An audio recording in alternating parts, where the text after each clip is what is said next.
తండ్రి, కుమార, పరిశుద్ధాత్మని యొక్క త్రియక దేవుని నామంలో మీకు శుభాలు, వందనాలు తెలియజేస్తూ ఉన్నాను.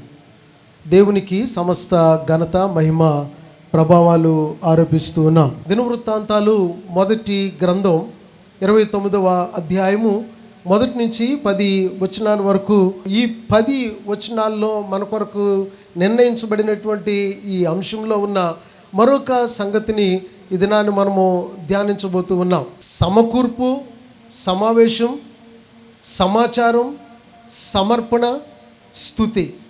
సో ఈ 10 వచనాల్లో ఈ 4 విషయాలు మనకి కనబడుతూ ఉంటాయి.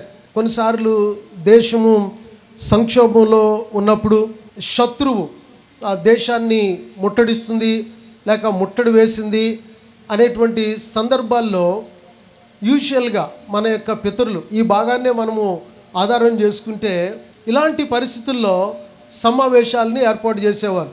సో దేశమంతటిని అనగా ప్రజలందరినీ ఒక చోటికి సమకూర్చి ఇవ్వవలసినటువంటి సందేశాన్ని లేక సమాచారాన్ని వారికి అందించి పరిస్థితులకి తగినటువంటి సిద్ధపాటు కొరకే దేశాన్ని, ప్రజల్ని సిద్ధపరచడం అనేటువంటిది పరిపాటి.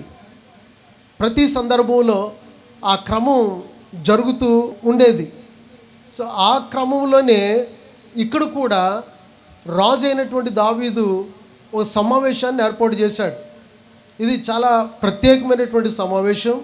సైనికులతోటి మాట్లాడాడు, అధిపతులతోటి మాట్లాడాడు, ఇశ్రాయేలు గోత్ర పెద్దలతోటి సమావేశమై వారితో మాట్లాడాడు, యాజకులతోటి మాట్లాడాడు, ఉన్నటువంటి మిగిలిన పెద్దలందరితోటి మాట్లాడాడు, సొలొమోనుతో ప్రత్యేకంగా సమావేశమై సొలొమోనుతో కూడా మాట్లాడాడు. ఆ తర్వాత ఫైనల్గా వీళ్ళందరినీ గూర్చి ఈ ఆఖరి సమావేశాన్ని ఏర్పాటు చేశాడు. ఎందుకు నేను ఇది ఒక ప్రత్యేకమైన సమావేశం అంటున్నానంటే, ఒక గొప్ప పని, ఒక ఉన్నతమైనటువంటి పని రాజు అయినటువంటి దావీదు చేయాలని అని తలంచాడు. సో ఆ గొప్ప పని చేయడానికి ఈ సమావేశాన్ని ఏర్పాటు చేశాడు. తమ దేవుడైనటువంటి యెహోవాకు ఒక మందిరాన్ని కట్టాలనుకున్నాడు. దాన్ని ఆయన ఎలాగా ఇమేజిన్ చేస్తూ ఉన్నాడు అని అంటే, ఇది బహు గొప్పది. నాట్ ఓన్లీ గొప్పది, ఇది బహు గొప్పది. ఎంత ప్రయారిటీ, ఇంపార్టెన్స్, దేవునికి ఒక మందిరాన్ని కట్టడానికి ఆయన ఇచ్చినటువంటి ప్రాధాన్యతని ఆయన అక్కడ చెప్తూ ఉన్నాడు ఆ మాటలో. ఇది మహా గొప్ప పని, చాలా చాలా గొప్ప పని. ఇది మనుషులకు కాదు, యెహోవాకి ఒక మందిరాన్ని, ఒక ఇల్లుని కట్టాలి అని అనుకుంటున్నాను. సో కనుక ఆ కట్టే విషయంలో తన యొక్క బలహీనతల గురించి చెప్తూ ఉన్నాడు, తన యొక్క బలాన్ని గురించి చెబుతూ ఉన్నాడు రాజుగారు. సో ఆయన యొక్క బలము, ఆయన యొక్క బలహీనత. సో ఆయన బలం ఏంటి? యెహోవాకు ఒక మందిరాన్ని కట్టించాలి అనేటువంటి బలమైన సంకల్పమే ఆయన యొక్క బలం. అంతేకాదు తన సాయి శక్తుల తను ఏం చేయగలడో అదంతా ఈ యొక్క మహాదేవుని మందిరం కొరకు సమకూర్చాడు. ఆయన బలం అది. సో ఆయనకున్నటువంటి సంకల్పం, చేసిన సమకూర్పు, వస్తు సామాగ్రి, అది ఆయన యొక్క బలం. ఆయన బలహీనత ఏంటి అని అంటే, నెంబర్ 1 దేవుడు చెప్పాడు, నువ్వు కట్టడానికి వీల్లేదని చెప్పాడు. అసలు చాలా డిస్కరేజ్మెంట్ అది ఆయనకి. సో అది ఆయన యొక్క బలహీనతని మనం అనుకోవాలా. సో రెండవది ఏంటనంటే, సర్లే నేను లేకపోతే కొడుకున్నాడు వాడు కడతాడులే అని అనుకుంటే, ఆయనకేమో లేత ప్రాయం అంట, బాలుడు, ఆయనకేమీ తెలియదు, ఎక్స్పీరియన్స్ లేదు. సో అది ఆయన యొక్క బలహీనత. సో ఆయన యొక్క బలాన్ని చెప్తూ ఉన్నాడు, ఆయన యొక్క బలహీనతను కూడా చెబుతూ ఉన్నాడు. ఎందుకు ఆయన యొక్క బలాన్ని, ఆయన యొక్క బలహీనతని ప్రజలకి ఆయన చెబుతూ ఉన్నాడు అని అంటే, ప్రజల యొక్క అవసరత ఉంది. ఆయన బలహీనతలో ప్రజల యొక్క సహకారము, ప్రజల యొక్క బలము, ప్రజల యొక్క సపోర్ట్ ఆయనకి కావాలి. ఆయన యొక్క బలాన్ని చెప్తూ ఉన్నాడు, ఆయన బలహీనతని చెప్తూ ఉన్నాడు, అవసరతని చెబుతూ ఉన్నాడు. ఈ అవసరతను తెలియజేసినప్పుడు సో చాలా చక్కని స్పందన వచ్చిందండి. చాలా చక్కని స్పందన వచ్చింది. దావీదు కొరకు వ్రాయబడినటువంటి మాట 13వ అధ్యాయము అపోస్తుల కార్యాల గ్రంథం 36వ వచనంలో, దావీదు దేవుని సంకల్పము చొప్పున తన ప్రజలకు సేవ చేసి నిద్రించెను. దేవుని నామానికి స్తోత్రం. 1000 సంవత్సరాలు అయింది ఆయన చచ్చిపోయి. ఈ రోజుకి ఈ మాటను మనం జ్ఞాపకం చేసుకుంటూ ఉన్నాం. దేవుని యొక్క వాక్యం, పరిశుద్ధాత్మ దేవుడు ఆయన కొరకైనటువంటి ఈ సంగతిని ఇక్కడ భద్రపరిచాడు. ఆయన అన్నాడు, దేవుని సంకల్పం చొప్పున. దేవుని నామానికి స్తోత్రం. ఏంటి ఆయన చేసినటువంటి సేవ అనంటే, నెంబర్ 1, ఆయన మందసం ఆల్మోస్ట్ 20 సంవత్సరాల పాటు సో కిరియత్తరీంలో అభినాదాబు ఇంట్లో ఆ కొండ ప్రాంతంలో ఇశ్రాయేలీలకు చాలా దూరంగా దేవుని యొక్క మందసము ఉంది. ఇశ్రాయేలీలు తమ ప్రజలు తమ దేవుణ్ణి ఆరాధించే విషయంలో కూడా ఒకలాగా బాగా దూరం అయిపోయారు. ఇంకో మాటలో చెప్పాలంటే వాళ్ళు తమ దేవుణ్ణి మరిచిపోయారు కూడా. వారు తమ దేవుణ్ణి విడిచిపెట్టి తమ కొరకు ఆ తొట్లను తొలిపించుకున్నారు. ఎలాంటి తొట్లు అనంటే నీళ్లు నిలవని తొట్లను వారు తొలిపించుకున్నారంట. అంటే దేవుణ్ణి మర్చిపోయారు.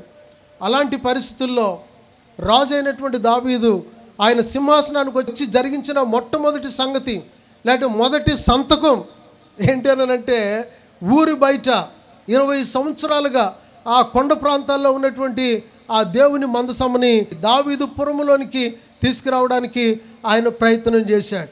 సో తిరిగి మరలా తన యొక్క ప్రజలకి తమ దేవుణ్ణి ఒక రకంగా పరిచయం చేశాడు అని చెప్పాలని నేను ఆశపడతా ఉన్నాను. మర్చిపోయినటువంటి పరిస్థితుల్లో, విసర్జించబడినటువంటి వారుగా ఉన్నప్పుడు, సో దేవునికి దూరంగా జీవిస్తూ ఉన్నప్పుడు దేవుణ్ణి తీసుకొచ్చి వారికి మరలా పరిచయం చేశాడు దావీదు గారు. రెండవది ఏంటనంటే, దేవుని కొరకు, ఆ మహాదేవుని కొరకు, యెహోవా దేవుని కొరకు ఏం చేశాడు? ఒక మందిరాన్ని కట్టడానికి కావలసినంత సమకూర్చాడు. ప్రభునందు ప్రియమైన దేవుని బిడ్డలారా, సో దేవుణ్ణి పరిచయం చేయడం, దేవుని కొరకు ఒక మందిరాన్ని కట్టడం, ఈ పరిశుద్ధ గ్రంథంలో ఆధ్యాత్మిక ఈ చరిత్రలో దేవుడు దాన్ని ఏం చేశాడు? లిఖించాడు. తన సంకల్పం చొప్పున తన ప్రజలకి సేవ చేసి ఆయన నిద్రించాడు. సో ఈ తరములో ప్రభునందు ప్రియమైన దేవుని బిడ్డలారా, సో నీవు నేను విశ్వవాణి ద్వారా ఇక్కడ సమకూర్చబడ్డాం. విశ్వవాణి ద్వారా ఇక్కడ సమకూర్చబడ్డాం. సో ఆ సమావేశానికి ఈ సమావేశానికి పెద్ద తేడా ఏమీ లేదు. ఆ సమావేశము 1010వ సంవత్సరంలో జరిగితే ఇది 2024వ సంవత్సరంలో జరుగుతుంది. అది మొదటి మాసంలో జరిగితే ఈ సమావేశము 5వ మాసంలో జరుగుతుంది. That's all. పర్పస్ సేమ్, ఉద్దేశము ఒకటే. సో విశ్వవాణి ఈ సమావేశాన్ని ఏర్పాటు చేయడానికి కలిగినటువంటి ఆలోచన కూడా ఏంటో తెలుసా? సో విశ్వవాణి యొక్క బలాన్ని, విశ్వవాణి యొక్క బలహీనతని, సో విశ్వవాణి యొక్క అవసరతని సమావేశానికి తెలియజేయడమే, ఈ సమాచారాన్ని మీకు అందించడమే ఉద్దేశం. విశ్వవాణికి దేవుడిచ్చినటువంటి దర్శనం 2030వ సంవత్సరానికి భారతదేశంలో ఉన్నటువంటి 6 లక్షల చిల్లరి గ్రామాల్లో 1 లక్ష గ్రామాలు విశ్వవాణి ద్వారా సవార్థీకరించబడాలి, సంఘ స్థాపన జరగాలి. దృఢమైనటువంటి సంకల్పం, నిరంతరము అవిశ్రమంగా ఆ దర్శన నెరవేర్పు కొరకై సేవకులు పాటుపడుతూ ఉన్నారు, ప్రార్థన చేస్తూ ఉన్నారు, పని చేస్తూ ఉన్నారు. మీలాంటి వాళ్ళు అనేక మంది మా చేతుల్ని బలపరుస్తూ ఉన్నారు, సేవకుల్ని ఆదుకుంటూ ఉన్నారు. తద్వారా మేము చేతులు ఎత్తగలుగుతూ ఉన్నాం, దేవుని కార్యాలను చూడగలుగుతున్నాం. దేవుని నామానికి స్తోత్రం కలుగును గాక. సో విశ్వవాణి బలము, విశ్వవాణి యొక్క దర్శనమే, విశ్వవాణి యొక్క బలము, విశ్వవాణిని ప్రేమించే మీలాంటి సేవా భారము కలిగిన, నశించిపోతున్నటువంటి ఆత్మల కొరకైనటువంటి దాహము కలిగిన కుటుంబాలు, సంఘాలే విశ్వవాణి యొక్క బలం. సో బలహీనత, అవసరత ఏంటి అనంటే, సేవకులు కావాలి, సేవకులు లేరు. సేవకుల్ని పంపించేవారు కావాలి. అవసరత అన్నంతగా సేవకులు లేరు. అవసరతకి సరిపడినంత ఆ సొమ్ము లేదు కనుక ఆ అవసరతను గురించిన సమాచారాన్ని మీకు అందిస్తూ ఉన్నాం. అవసరతను గురించి మీతో మాట్లాడినప్పుడు మీరు ఇస్తున్నటువంటి ఆ ప్రోత్సాహము, ఆ ప్రతిస్పందన రియలీ మమ్మల్ని ఎంతగానో బలపరుస్తూ ఉంది. దేవుని నామానికి అది మహిమాన్ని జ్ఞాపకం చేస్తూ ఉన్నాను. సో దేవుని సంకల్పం చొప్పున దావీదు తన తరము వారికి సేవ చేసి నిద్రించాడు. ఈ రోజుకి మనం చెప్పుకుంటూ ఉన్నాం, ఈ రోజుకి మనం గుర్తు చేసుకుంటూ ఉన్నాం. ఆయన చనిపోయి ఇన్ని సంవత్సరాలైనా నేను అంటాను, దేవుని వాక్యాన్ని ఆధారంగా చేసుకుని సో నీ కొరకు నా కొరకు కూడా ఈ రకమైనటువంటి ఈ అవసరత కలిగినటువంటి పరిచర్యలో పాలు పంపులు పొందడం దేవుని యొక్క సంకల్పం. పాలు పంపులు పొందడానికి మీరు ఇక్కడికి రావడం దేవుని యొక్క సంకల్పం. సో దేవుడు ఎందుకు ఇక్కడ మనల్ని సమావేశపరిచాడు అని అంటే, ఈ సమావేశాన్ని బట్టి అనేక మందిరాలు కట్టబడాలి, అనేక మందికి సువార్త మోసుకొని ఇక్కడి నుంచి పోబడమే దేవుని యొక్క ఉద్దేశం అని నేను జ్ఞాపకం చేస్తూ ఉన్నాను. ప్రజలందరూ సహకరిస్తే, ప్రజలందరూ ధారాళంగా వారు తీసుకొచ్చి వెండిని, బంగారమును, ఇత్తడిని, లెక్కలేనంత ఇనుమును, కావలసినవన్నీ వారు సమకూరిస్తే దేవుని నామాన్ని రాజు అయినటువంటి దావీదు అత్యధికంగా హెచ్చించి ఘనపరుస్తూ ఉన్నాడు. మేము చేసేది కూడా అదే. సో రాజు అయినటువంటి దావీదు ఆయన ఫిజికల్ స్ట్రక్చర్, సో భవనాన్ని, ఆ దేవుని మందిరం అనేటువంటి భవనాన్ని ఆయన నిర్మిస్తే, సో విశ్వవాణి భవనాన్ని నిర్మించడమే కాదు, మనుషులను దేవుని మందిరాలుగా మలుస్తూ ఉంది. విశ్వవాణి చేస్తున్నటువంటి ఒక గొప్ప పని, మిషనరీ ఆర్గనైజేషన్స్, మిషనరీస్ చేస్తున్నటువంటి ఒక గొప్ప పని ఏంటనంటే దేవుని కొరకు అనేక మందిరాల్ని కడుతూ ఉన్నారు. వాక్యం చెప్తుంది, మనమే దేవుని యొక్క ఆలయం, మనమే దేవుని యొక్క ఆలయం. మనం కట్టబడాలి. కట్టబడినటువంటి మనము అనేక ఆలయాల్ని కట్టాలి. అనేక ఆలయాల్ని కట్టడానికే దేవుడు నిన్ను నన్ను కట్టాడు. దేవుని నామానికి స్తోత్రం కలుగును గాక. సో విశ్వవాణి ఆ దర్శనం అనేక మందిరాలు కట్టబడాల. సో ఫిజికల్ స్ట్రక్చరు ఉన్నా లేకపోయినా అధికమైనటువంటి ప్రాముఖ్యత స్పిరిచువల్ స్ట్రక్చర్ కొరకే, ఆధ్యాత్మికమైనటువంటి మందిరాల్ని కట్టడం కొరకే అధికమైనటువంటి ప్రాధాన్యత. దేవుడు అలాగని చెప్పేసి దేవుడు ఇవ్వడం మానలే. ఎప్పటికప్పుడు ఏ అవసరత ఉందో ఆ అవసరతను దేవుడు తీరుస్తూనే ఉన్నాడు. గడిచిన సంవత్సరం, ఆర్థిక సంవత్సరంలో 112 మందిరాలు ప్రభు మహిమ కొరకు కట్టి ప్రతిష్ఠ చేయడానికి దేవుడు సహాయం చేశాడు. దేవుని నామానికి స్తుతి కలుగును గాక. 112 మందిరాలు ఆ మారుమూల ప్రాంతాల్లో, ఎత్తైనటువంటి కొండల మీద, లోయల్లో, అనాగరికులుగా ఉన్న ఆ మారుమూల ప్రాంతాల్లో ఉన్నటువంటి ప్రజల మధ్యలో 112 మందిరాలు కట్టడానికి దేవుడు సహాయం చేశాడు. దేవుడు కృప చూపించాడు. 112 మందిరాలు అని అంటే వారానికి ఎన్ని మందిరాలు? వారానికి 2 మందిరాలండి. ఆలోచించండి, మీకేం అనిపించట్లేదా? అయ్యి బాబోయ్, వారానికి 2 మందిరాలా అనిపించట్లే? ఓ ₹1 కోటి పెట్టి ఇల్లు కట్టాడనంటే ఎలా మాట్లాడతాం మనం? ₹1 కోటి ఎంత? ₹1 కోటి పెట్టి ఇల్లు కట్టాడు. సో వారానికి 2 మందిరాలు కట్టబడుతున్నాయని అంటే ఎంత గొప్ప సంగతి అది! అసాధ్యమైనటువంటి సంగతులు దేవుడు సుసాధ్యం చేస్తూ ఉన్నాడు. ఎందుకో తెలుసా? ఎవరిని బట్టో తెలుసా? దేవుని మహిమ కొరకు మీ ద్వారా ఆ కార్యాలను దేవుడు జరిగిస్తూ ఉన్నాడు. గొప్ప పని.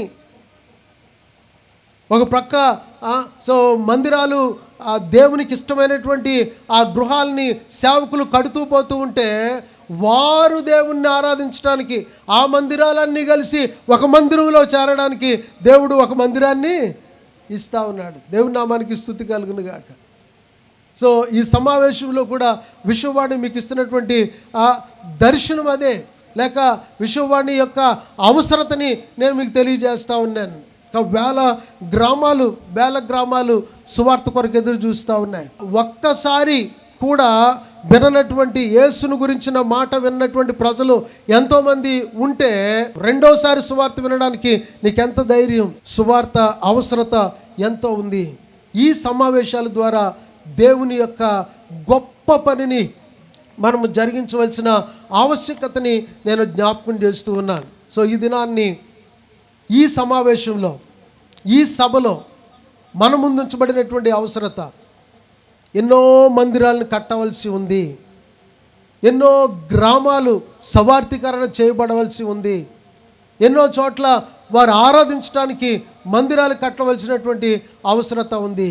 మన బలం ఏంటి, మనం ఏం చేయగలం, మనం ఆలోచించవలసిన అవసరత ఉంది. నెంబర్ 1, ప్రార్థన చేయండి పరిచర్య కొరకు, అది చాలా అవసరం.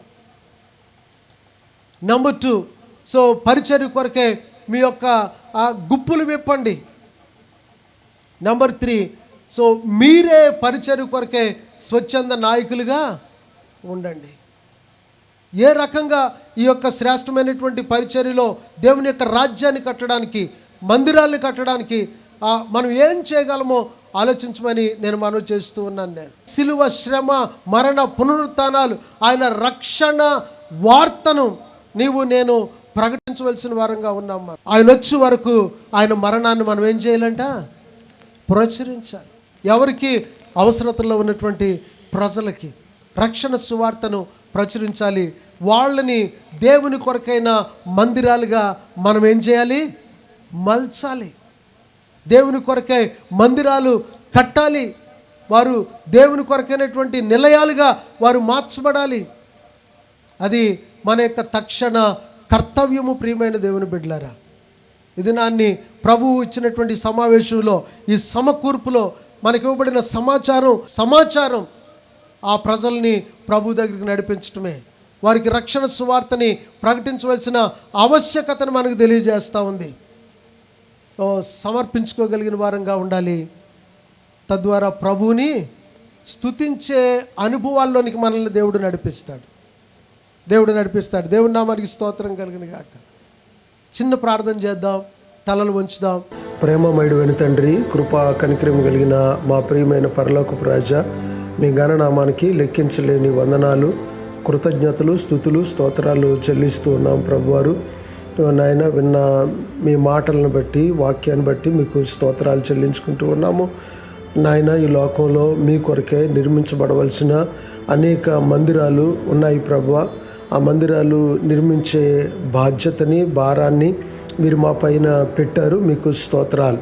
మీ కొరకే అనేక మందిని సంపాదించడానికి, అనేక మందిని నీ మందిరాలుగా, మీరు నివాసం ఉండే స్థలాలుగా మలచడానికి నీ ప్రత్యేకమైనటువంటి దయ మీరు మాకు దయచేయమని ప్రార్థన చేస్తూ ఉన్నాం ప్రభు.